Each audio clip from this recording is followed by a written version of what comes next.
এই গানগুলি আপনি একবার যদি মুখে উচ্চারণ করেন আপনার ঈমান থাকবে না, আপনি কাফের হয়ে মৃত্যুবরণ করবেন যদি মৃত্যুবরণ করেন ওই অবস্থায়। কি সেই গানগুলি আমি একটা একটা করে আপনাকে বলছি। আমি জানি আমি বলার সাথে সাথে আপনি মনে মনে বলবেন আরে এই গান তো আমি প্রতিদিনই গাই।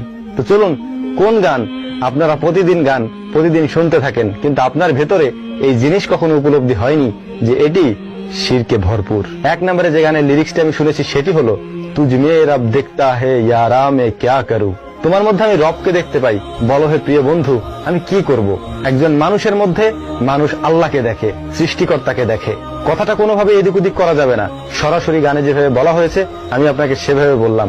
আমি আর তোমার মধ্যে তোমাকে দেখি না, তোমার মধ্যে আমি রবকে দেখি, তোমার মধ্যে আমি রবের চেহারা দেখি। এই কথা যদি কেউ বলে তার ঈমান থাকে। যাই হোক, এটা তো গেল প্রথম কলি। এবার আসা যাক দ্বিতীয় কলিতে।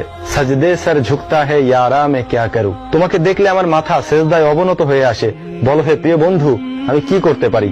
এখানে বন্ধু তো আর হবে না, আমি তো একটু শুদ্ধ ভাষা ইউজ করতে গিয়ে বন্ধু বলেছি।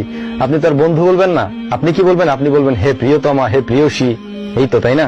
তো প্রথম কলিতে ছিল তোমার মধ্যে আমি রবকে দেখতে পাই, বলো আমি কি করতে পারি। দ্বিতীয় কলিতে আপনি বলছেন তোমাকে দেখলে আমার মাথা সেজদায় অবনত হয়ে আসে, বলো আমি কি করতে পারি। তোমার যত প্রিয়জনই হোক, যত আপনজনই হোক, তাকে দেখে যদি তোমার মাথা সেজদায় অবনত হয়ে আসে তাহলে তোমার এই অবনত হওয়া মাথাটা কবরে যাওয়ার পর ফেরেশতারা দুর্মুজ দিয়ে ভর্তা বানাবে।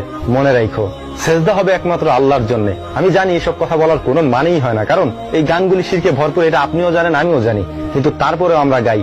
কোন মানুষকে দেখে যদি আপনি মনে মনে চিন্তা করেন যে তোমাকে দেখলে আমার মাথা সেজদায় অবনত হয়ে আসে, বলো হে প্রিয় বন্ধু, বলো হে প্রিয়তমা আমি কি করতে পারি, তাহলে ওইটা আপনার মাথা না, ওইটা গাধার মাথা। কারণ কোন প্র্যাকটিসে মুসলিমের মুখ থেকে এই শব্দ উচ্চারণ হওয়ার কথা না।